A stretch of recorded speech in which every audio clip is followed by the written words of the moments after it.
I noticed he prepared the Oil.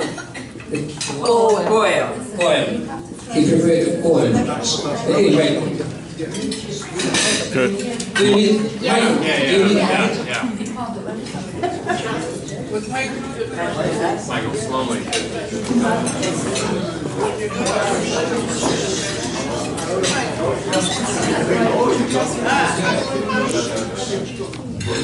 This poem is about the 25 years of being here for Onion Hero.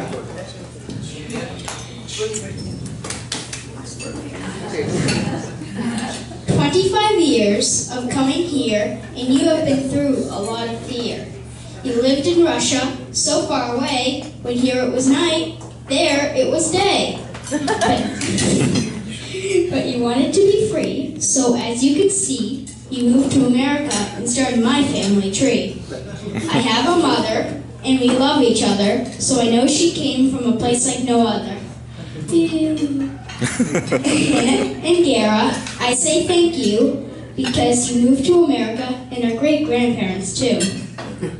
So today we celebrate 25 years, and for that, I say cheers! Yeah.